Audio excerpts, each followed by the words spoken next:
Well, good morning, good afternoon, and good evening. This is Dana Scranton, and welcome to Entrepreneurs Without Limits and our ongoing series on Outwitting the Devil. Today is episode 4, The Language of Thought. This is a very important episode. This is extremely critical when it comes to any endeavor you have, whether it's an entrepreneurial space or a personal space. Thoughts are crucial. And that's one of the things that Napoleon Hill focused on in Outwitting the Devil. There are many thought forms and thought strategies that are absolutely critical to your personal success. So to get started on this, we're going to go ahead and get the slides up and running. And we will have that done here just in a moment. Just bear with me as I pull those up. And we will get cranking. Okay, sure. Sticky mouse today.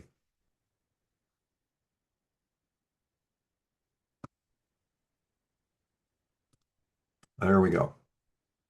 Okay, the language of thought. There is no language on this plane save the language of thought. All thought is universally understood. Napoleon Hill. Now, what did he mean by this plane? What he's talking about there is, for lack of a better term, the metaphysical plane, not the physical plane. And he arrived at this in his journey to getting in contact with his other self. Now, that other self was an ethereal entity, an energy body, if you will, that advised him and was his consciousness. It was giving him the direction in life and feeding him information that he otherwise would not have had. So that's what he's talking about when he says, there is no language on this plane save the language of thought.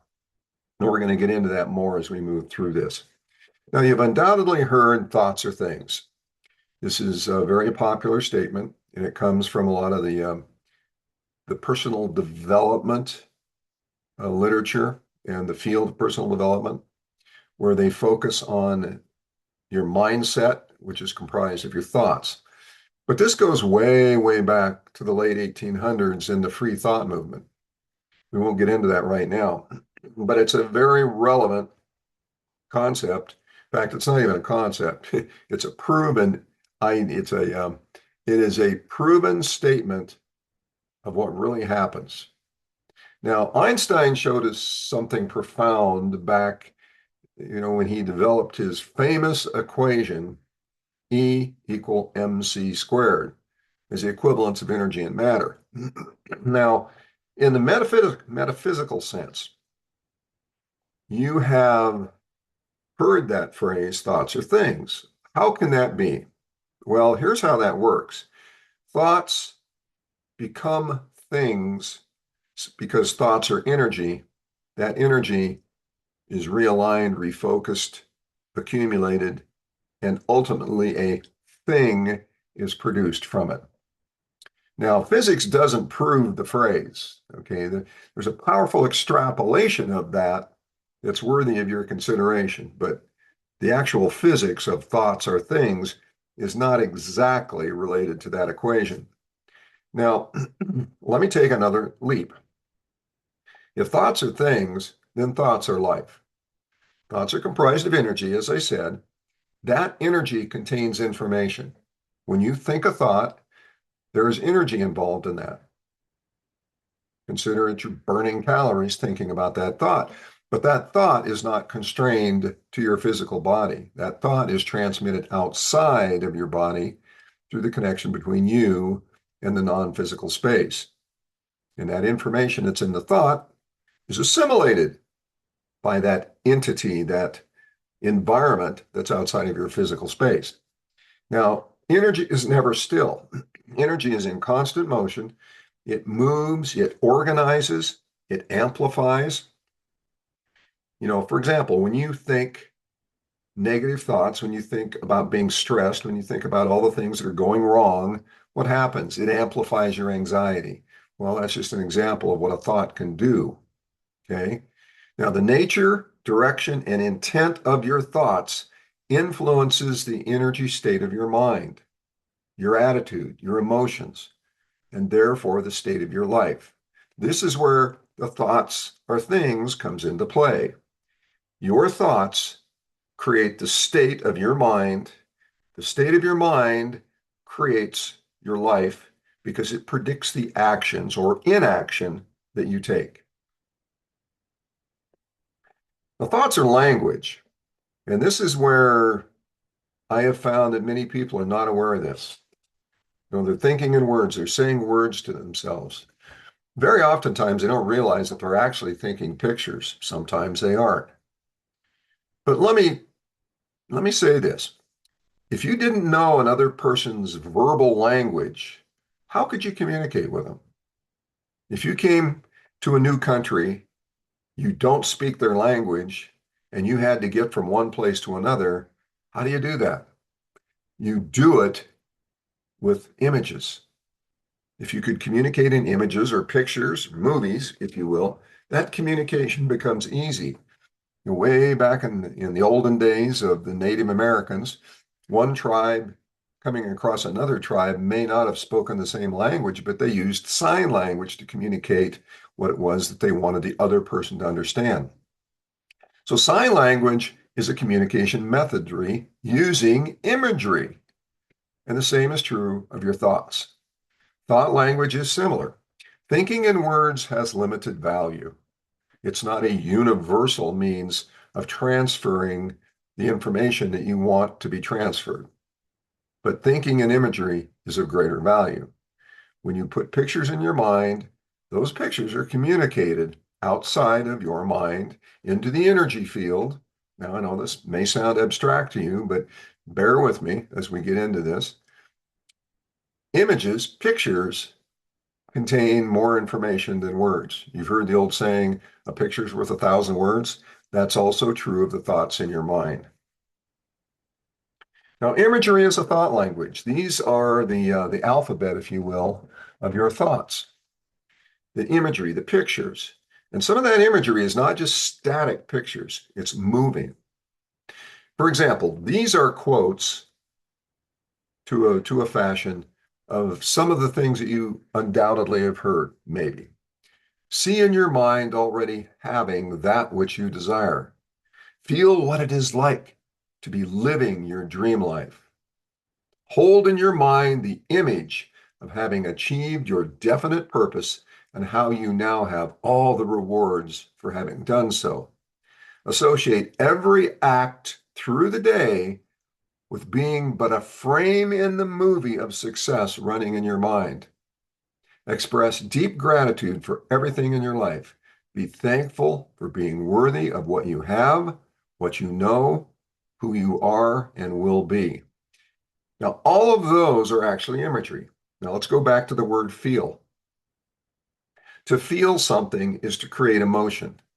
That emotion is not words. That emotion is actually an imagery. It is an energy form that conveys a state of being in the form of energy that is transmitted as either negative or positive. And we go to the bottom, deep gratitude. Gratitude is an emotion. When you say, I am grateful for, you're going to put a picture in there. I'm grateful for the life I have. Well, you've said life I have, but behind that are pictures to quantify what that means. Think about it. Next time you say that, I am so very grateful for, you're going to have a picture in your mind. Now, what's another element of your mental state, your thoughts? When your thoughts in your mind is scattered, diffuse, your life becomes scattered. Okay? When your thoughts are focused, energized with emotion, conviction, and clear purpose, things begin to happen in the direction you desire. Why is all that the case? Because it's the form of energy that's being transmitted. It's being shared. Okay, your attention sharpens when you have the right focus. Your decisions align, your persistence strengthens, and you begin noticing patterns and opportunities of which you would previously not have been aware. Now, I'm sure that you can understand this very clearly when you stop and think about something that you wanted to do. You had it in your mind, you knew exactly what you wanted to do, what it was going to look like, feel like when you were done or you had achieved it, and it happens. That's the same with orienting your mind every minute of the day in pursuit of your greater purpose. So, to avoid being scattered, you must focus. What must you focus on? You focus on that which you desire the most. And that is the basis for the so-called secret that Napoleon Hill shared, which is having a definite purpose. Now, what's behind it all? Is this your subconscious connecting the dots? Is it your sixth sense, the other self, a connection to that infinite intelligence? Well, does it matter? Well, kind of, but either way, it all comes down to disciplining your thoughts to reduce the noise in your life and your mind. And that strengthens the signal and vectors you towards alignment with your purpose and all the benefits and rewards associated with achieving that purpose. Align your thoughts, discipline your thoughts, activate them with imagery, emotion, and consistency and clarity, and thoughts become things. Okay? Your mind and the thoughts that are flowing around in it are the instruments that shape what happens next. Autosuggestion is the principle by which our most intense and recurring thoughts find outlet in action that translate them into their material form. Now, this goes back to that thoughts equal things, right? What he's talking about when he says autosuggestion, that is a very simple concept that requires some explanation, okay? It's thought filtering. Purpose, definiteness, focus, and intention. These are the four elements, the critical elements by which you control your thoughts. Okay? They protect you from negative thought habits that would otherwise produce destructive and disordered outcomes. Remember, your thoughts predict the actions, and the actions predict the outcomes. Now, nature abhors a vacuum. In the absence of controlled and focused thoughts, the mind is susceptible to filling with aimless negative thoughts and the outcomes to match. This is very critical, and it happens. If you think back in your life, you'll probably be able to clearly see the truth in this. Now, one of the things that Napoleon Hill refers to in his interaction with the devil is hypnotic rhythm.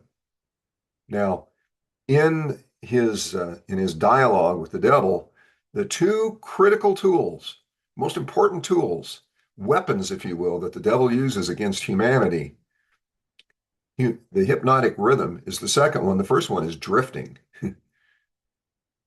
Hypnotic rhythm occurs as soon as you start to drift. It starts to take root. Hypnotic rhythm is both positive and negative, depending on what you do in your mind. Negativity in thinking and action leads to habits which lead to negative hypnotic rhythm. Now, in the book, in his writings, it says that becomes permanent unless you recognize that you have a hypnotic rhythm forming, you will have it be permanent. Once you recognize it, you have the opportunity to change it, but it gets harder and harder the longer you go and the more you neglect it. Now, under these conditions, habits, like weeds, take over the garden of prosperity, happiness, and success that you seek. The fruits of success become nothing more than a weed patch if you allow hypnotic rhythm on the negative side to take over. So you have to safeguard your mind. To do that, you need to be conscious of various things that are coming at you. Freedom from dogma, bias, or the need from approval for others, or some of them. The emotions of faith, hope, belief, and definiteness of purpose are what you want to cultivate. Now, we live in a world that's filled with negative information. In fact, negativity is used to instill fear because these people that are the institutions of society understand that when your mind is occupied with fear, you are susceptible to control by the people who want to control over your life. Now, we've covered that in other areas, but we're going to go into it in more depth. You need to isolate yourself and insulate yourself from the institutions of society that are using fear as a weapon against you. And you're intelligent enough to know when that's happening. You have to fill your mind with faith, hope, belief, and definiteness of purpose to block that noise level, to get control of your life before hypnotic rhythm takes over and the institutions of society own you. Okay?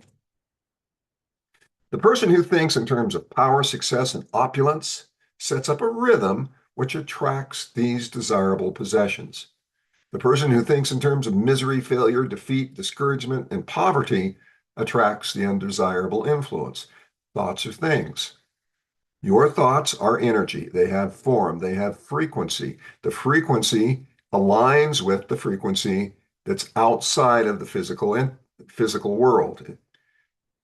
You resonate with a positive frequency. The information flows to you on that resonant frequency, so to speak. It'll also flow to you on a negative frequency. You've heard people say you need to increase your vibration to be more successful. Well, I'm not going to go into what all that means because we're kind of hitting it. But it basically means when you control your mind and you're filling with positive directed thoughts, you're operating at a higher frequency and you resonate with the universe, the ethereal entity that is trying to help you. Okay? This explains why both success and failure are the result of habit. When you have the habit of negative thinking and negative actions, you get what you think and act. It establishes your thought rhythm and it becomes hypnotic rhythm, whether positive or negative. And that rhythm attracts the objective or the object of one's dominating thoughts. The more you think about something, the more that becomes a dominant thought. Now, Napoleon Hill said you have control if you employ these desire-based constructive motives. Now, these are his recommendations all the way back from, the 1900s, the early 1900s. And I'm only going to elaborate on a few of these. Okay. These you want to be careful not to necessarily interpret them literally. Let me give you an example. If you go down and read this list, power over others and excel over others. Now that almost sounds kind of offensive, doesn't it? You want to lord power over others and rule them. That's not what it means. Excel over others. Get on the top, get your cookies before they get to them. That's not what it means. What he means in both of those cases, to have power over others is to control your thoughts and who you are so that they cannot have power over you. You have power over the influence that is coming at you from others. That's what it means. Not power over them, power to control how they influence you. The same is true of excel over others. Don't fall into the lowest common denominator of the people around you. There's an old saying that you become the average of the 5 people you hang around the most. Well, that's not actually how it goes. It really is, you become the average of the 5 emotionally and time extensive exposures that you have in your life. It's not just people, it's the experiences to which you expose yourself. That molds who you become. And what this means is to excel over others, is to have the skills and the abilities to do what you need to do without reliance on others, without competing with others. The idea is to be constructive, not competitive. To be on the constructive plane is to understand that you have the ability to excel over the influence of others and not be drugged down by their weaknesses, whatever they may be. So I just wanted to clarify that. Now, emotional-based amplifiers, these are emotions that you feel and associate with things in your mind, things in your life, faith, enthusiasm, hope, sex, love, romance, emotions, things that connect you to the experiences of life that are relevant, and this is the key, that are relevant to achieving your ultimate directed, desired purpose, that definite purpose that Napoleon Hill talks about. To get there, you also need to harness your emotional energy, thought energy, emotional energy, and we're going to get into a little discussion on physical energy just here in a moment. Now, let's talk about repetition and autosuggestion. This is one of the number 3 things, if we go back here, this is you have control. This is his 3 things that you can control. Intentionally fix your mind upon your burning desires. That's number 1 on how you keep negativity out of your life and stay focused. Number 2, emotionalize those desires. Put emotion behind them, that emotional energy. And finally, number 3, use repetition of thought, action, self-talk to activate autosuggestion and enable hypnotic rhythm to cement your thought habits into actions. Now, this is cultivating an awareness of your mind's susceptibility to the habit of drifting. Now, when you notice that you're drifting, you have an opportunity to correct that. You correct it with your thoughts, your actions, and your words. Now, while we're on this page, I want to go over something.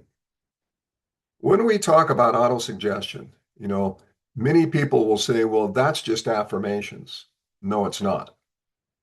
Autosuggestion is allowing your subconscious mind, that's what it is, to process what it is you desire by the thoughts you think, the images you attach to those thoughts, the frequency and duration of those thoughts, the words you use, the verbal words, the words you listen to. Yes, the words you listen to, whether it's music, a television, a presentation, whatever. And here is another one. Your body language, your thought language, your verbal language, and your body language are all interpreted and correlated.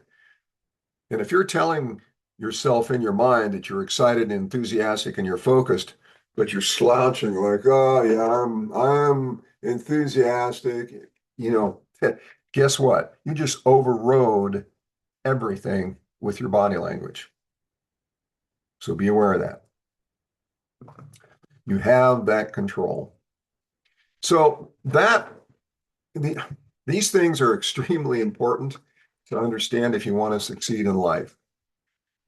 Thoughts are things, thoughts are language, thoughts are power, thoughts are direction. Thoughts predict actions, actions predict outcomes. Now you can lay that equation out on a piece of paper. You must be very aware of what's in your mind and be able to quickly determine if it's negative or positive. Does it support your definite purpose? Does it vector you in a path towards your destination of desire? Or does it set you adrift on the ocean of ambiguity? See what I mean? So that's today's episode. I hope you found this beneficial. To a certain extent, it's a little abstract, but if you've read books like The Secret, they talk a lot about this. They talk about thoughts or things. They talk about the ethereal nature of thoughts and the connection of your physical mind to an entity, to an energy source, to an ethereal place that's outside of your physical body. And the consciousness research that goes on today basically extrapolates those concepts into a science.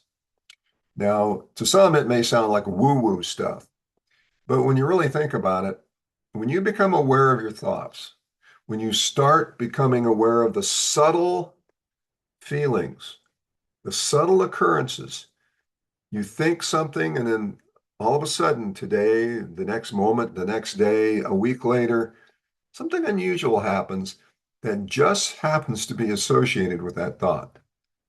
That's awareness. You kind of have to expect good things, expect a communication, and go with it. So that's the essence of today's episode, The Language of Thought. Thank you once again, and we will see you in episode 5. And of course, we'll see you out there on the frontier of opportunity where everything is waiting for you. Take care.